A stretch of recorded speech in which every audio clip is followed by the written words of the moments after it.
Christmas, my old friend. I've come to talk with you again.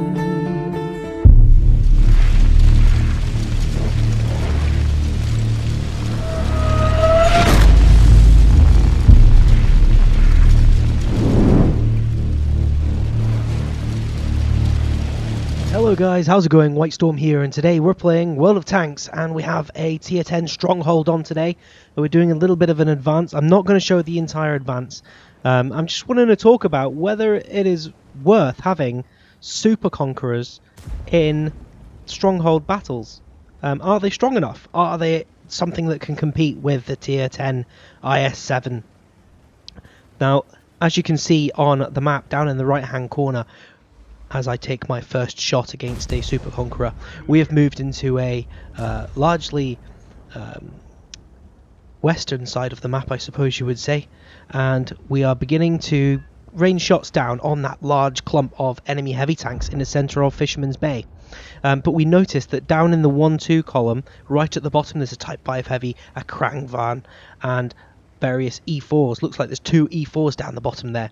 So we decide, right guys, medium tanks, you're all going to push down on these guys. We're going to outflank them. We're going to get rid of this isolated group, and we're going to destroy them.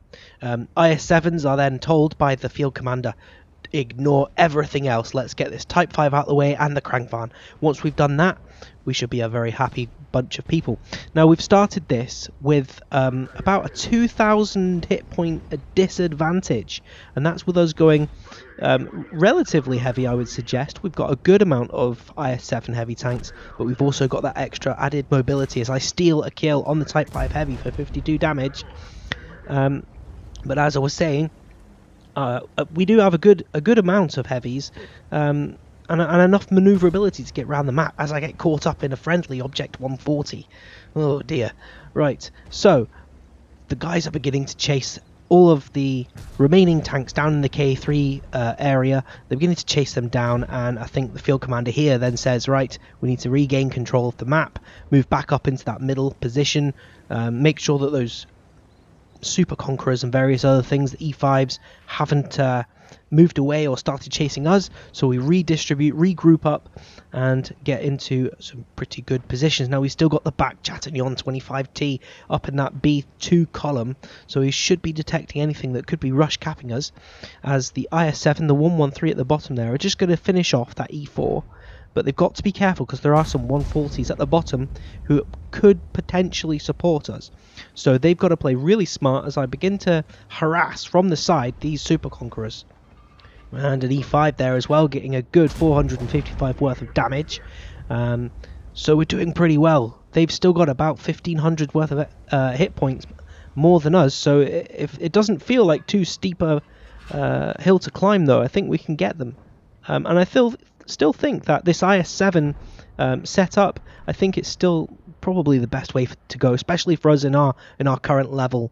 I'm not sure how these super conquerors can really work, because I'm not sure they really got the armor. I mean, they definitely have a good gun, but are they maneuverable enough? Can they get around the battlefields?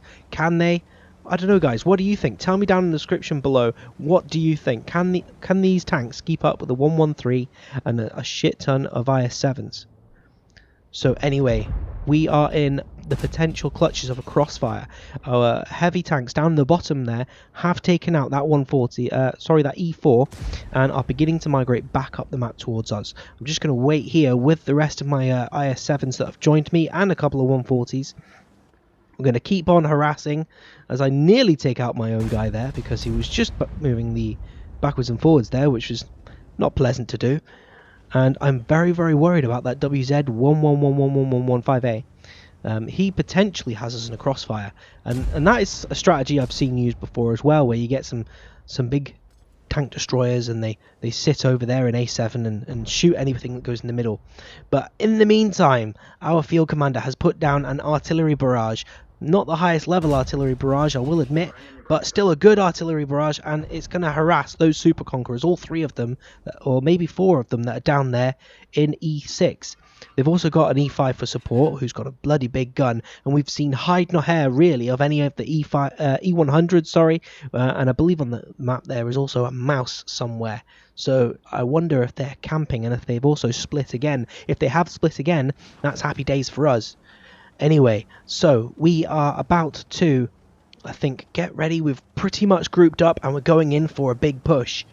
Alright, so our main targets, I would have thought, would not be that 115A, although if we can snapshot off, that's fine. But I think the medium tanks there are going to go round and just get rid of him, because he is obviously creating some sort of very scary crossfire. Now the Super Conquerors are blooming big tanks, aren't they? But do they have the rate of fire to really hurt us here? Let's have a look, see what they're doing. Got the E5 there. Going to move down there, and there's one Super Conqueror that is on his own as the crossfire pays off and one of our IS-7s gets taken out.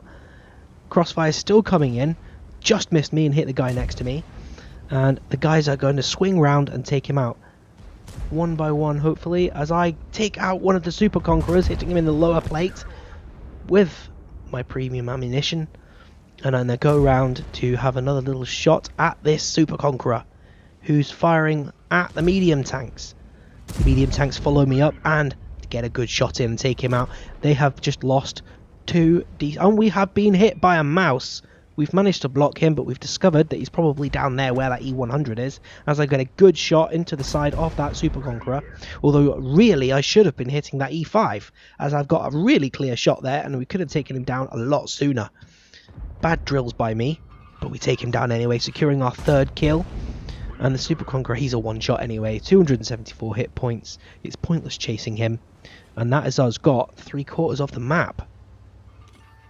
And I do not have a shot, so that is it for me, I think.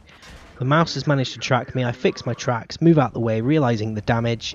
And the TVP is beginning to scout out. He can see down the bottom there that there's a 140 somewhere, just in front of the cap. I can't get shots on him. We've got a mouse, but I don't really see the point in trying to shoot him from this range. I don't have the penetration to go through his upper turret there. So we get some instructions from the field commander. Guys, go down through the town, take the low ground. Light tanks, you guys, light tanks should I say, medium tanks as well. You guys are going to go across the other side, and we're just going to do the old bull's horns tactics. Going to take them from both sides and destroy them. So as I do a nifty handbrake turn into the street, you may have guessed from the cinematic that this is in fact where I die. But not to worry, the rest of the team are going to go in there and they're going to destroy them, and they're literally going to swarm them, focus fire, take down the E100s and the mouse. And that is it, guys. Game is pretty much over and won. I'm going to switch here, I think, to some other guys and see if we can see them taking out the rest of these guys. But anyway, guys, what do you think? Super Conqueror, is it worth putting in the field of battle? In terms of, is it going to compete with the IS-7s, the E100s? What is the point in it? Is it going to really cause a difference on the stronghold battles, the clan wars? Who knows? Anyway, guys, have a great day, and I'll see you next time. Bye bye.